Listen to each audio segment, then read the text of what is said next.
Et dans la lutte contre la corruption, la délinquance économique et financière sous toutes ses formes, à être le soldat qui agit sans état d'âme. Sans état d'âme, je reviens là-dessus et j'insiste. Parce que ce qui fragilise la justice et la lutte contre la corruption, c'est lorsque les gens ont tendance à penser que certains sont au-dessus des lois, certains sont intouchables, ou que la justice est sélective.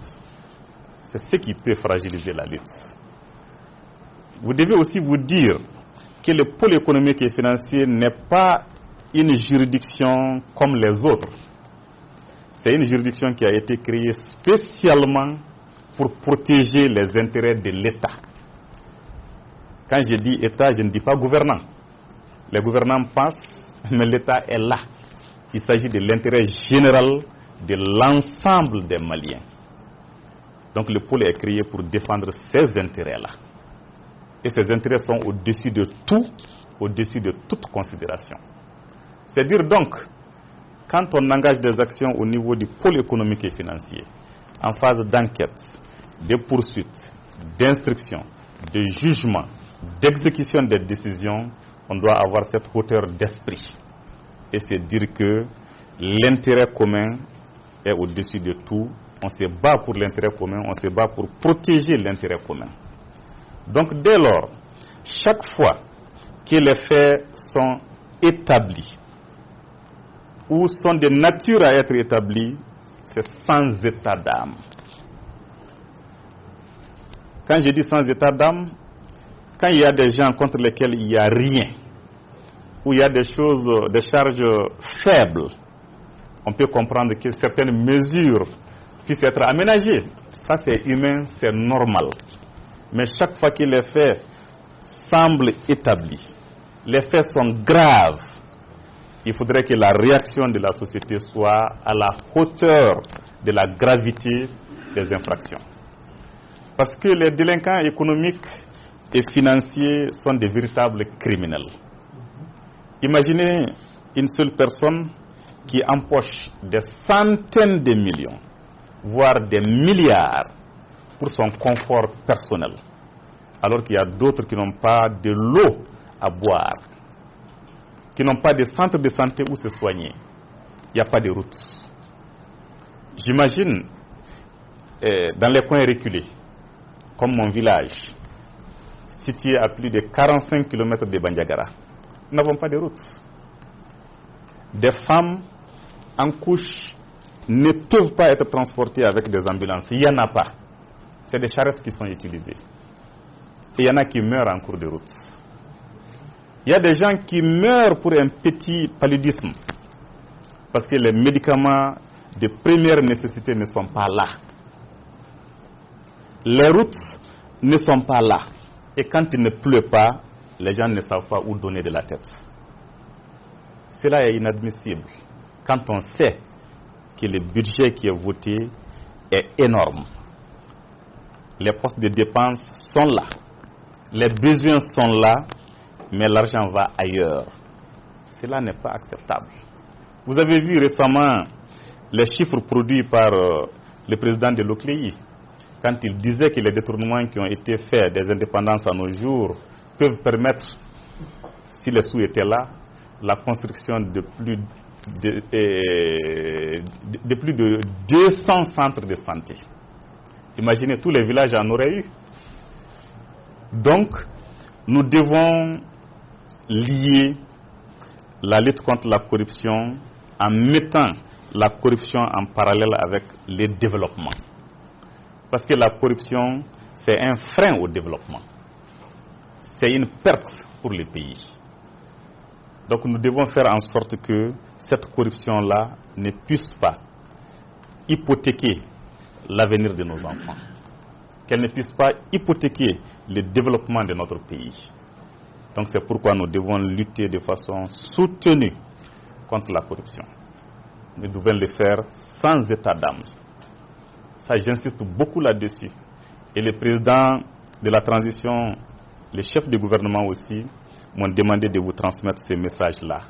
Il s'agit d'engager une lutte implacable et sans état d'âme contre la corruption sous toutes ses formes et à tous les niveaux. Donc c'est pour dire que aujourd'hui plus que jamais, vous êtes au cœur des attentes de la population, au cœur des attentes des autorités de la transition. Donc, vous avez un rôle historique à jouer pour la réussite de cette transition. Cela va demander que vous puissiez intégrer des valeurs, je ne dirais pas suprahumaines, mais quand même des valeurs d'intégrité, d'exemplarité, de redevabilité qui vous mettront au-dessus de tout soupçon. Parce que quand vous avez la charge de lutter contre les comportements infractionnels des autres dans la gestion, dans la gouvernance, il va de soi que vous devez vous-même, dans vos actes de tous les jours, donner le bon exemple. Montrer que vous êtes au-dessus de toutes ces contingences. Et la redevabilité est là. Cela est particulièrement important. Si nous parvenons à avoir adopté un tel comportement, les actes que nous poserons seront salués, acceptés et respectés de tous. Nous avons besoin de cela. On a besoin d'intégrité dans toute la justice, dans tous les services de répression, mais particulièrement au pôle économique et financier. Nous devons donner le bon exemple pour avoir une gouvernance vertueuse. Quand je dis cela, c'est pour vous inciter à rehausser le niveau de conscience professionnelle. Sinon, vous êtes en train déjà de faire un travail formidable, je l'ai dit, je l'ai salué. Il s'agit de faire un peu plus de sacrifices par rapport au contexte spécial dans lequel nous sommes et la nécessité de refonder pour les générations futures. Il s'agira pour nous de créer les conditions d'une gouvernance vertueuse, de mettre en place un système tel que demain, même quand il y aura de nouvelles autorités, quand il y aura de nouvelles personnes, qu'on ne puisse pas changer les règles du jeu. Que l'intérêt général soit au-dessus de tout. Il s'agit pour nous de créer ces conditions-là aujourd'hui, pour la postérité. C'est de cela que nous avons besoin. C'est là toute la signification de la refondation. Elle sera là dans toutes les dimensions. Donc, dans ce travail-là, vraiment, vous avez un rôle essentiel à jouer. Et vous devez aussi, toujours pour améliorer vos pratiques, continuer à avoir un cadre de concertation. Cadre de concertation au sein de la brigade, au sein du parquet, au sein des cabinets, au sein du siège, au sein du greffe et entre les différentes composantes de la juridiction. Mais aussi une concertation avec les autres maillons de la chaîne, les structures de contrôle, de vérification, d'inspection, mais aussi le parquet général, la chambre d'accusation, les chambres de jugement. Donc vous devez avoir un contact avec toutes ces structures-là. Faire en sorte que chacun comprenne qu'il est un maillon de la chaîne de la lutte contre la corruption. Et que chaque maillon est essentiel. Chaque maillon est utile pour que la chaîne puisse rouler. Donc cela est important. Donc cela aussi ne va pas sans une communication dynamique. Vous devez communiquer sur ce que vous êtes en train de faire comme travail. Le reproche essentiel qui nous est fait aujourd'hui, c'est de dire on commence les procédures, elles ne sont jamais terminées. Elles n'aboutissent pas. C'est vrai que dans une large mesure, c'est des informations tronquées. Mais les gens ont cette impression parce que la communication est un peu faible. Donc nous devons communiquer et faire connaître aux Maliens ce que nous sommes en train de faire dans la lutte contre la corruption. Cela est essentiel. Tout comme nous devons communiquer entre nous, entre les différentes structures, nous devons communiquer avec l'extérieur. dire ce que nous faisons, comment nous les faisons, quelles sont nos difficultés, à quels résultats nous sommes parvenus et quelles sont nos perspectives. Cela est très important. Et dans cette dynamique, le gouvernement accompagnera tous vos efforts, tout ce que vous allez entreprendre pour lutter efficacement contre la corruption sera soutenu par le gouvernement. Et ce travail de soutien a d'ailleurs déjà commencé avec les réformes qui sont en cours sur le plan législatif. Nous sommes en train de mettre en place un pôle national financier qui aura une compétence nationale et qui permettra d'avoir une politique pénale harmonisée sur l'ensemble du territoire national par rapport à la lutte contre la corruption.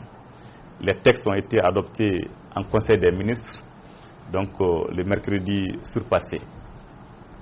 Et dans les prochains jours, les textes passeront devant le Conseil national de transition avant de pouvoir être mis en œuvre. Donc nous aurons un pôle national financier redimensionné avec de nouvelles compétences et de nouveaux moyens d'action.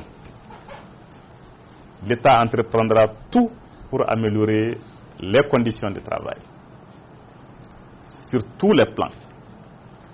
Donc les mesures d'accompagnement vont suivre. Et il est attendu de ce pôle-là qu'il puisse révolutionner la lutte contre la corruption. Dans ces textes, il y a une dimension essentielle, la saisie des avoirs criminels, qui était vraiment une difficulté essentielle dans tout ce que nous avions entrepris jusqu'ici. Très souvent, on vous amène des dossiers qui datent d'un certain nombre d'années. Les gens ont eu l'occasion d'organiser leur insolvabilité et on vous demande d'enquêter et d'être efficace. Vous allez certes faire des auditions, identifier les auteurs, leurs complices, les traduire, les juger, mais vous ne pourrez pas saisir des biens parce que vous allez trouver que tout est parti. Aujourd'hui, avec ces nouveaux textes-là, nous aurons la possibilité de saisir non seulement les produits directs et indirects de l'infraction, mais aussi même les biens acquis par les auteurs avant la commission de l'infraction à la proportion des biens volés à l'État.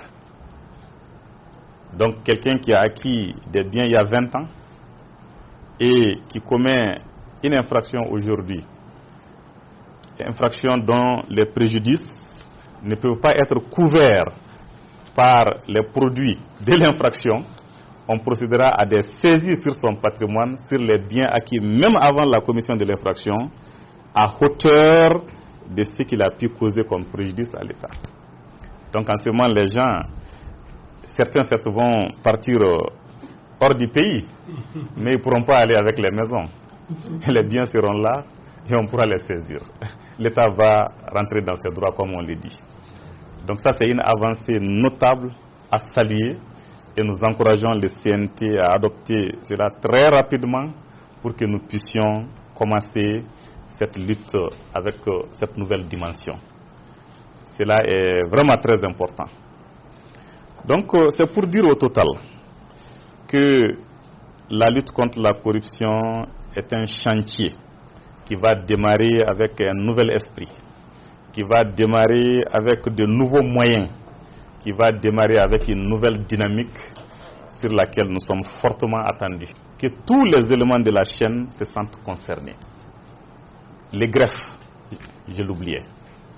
Donc, tous les éléments de la chaîne sont concernés par cette nouvelle dynamique. Donc, chacun se sentira concerné par cette lutte que nous allons mener. Et je l'ai dit dans la complémentarité la plus totale.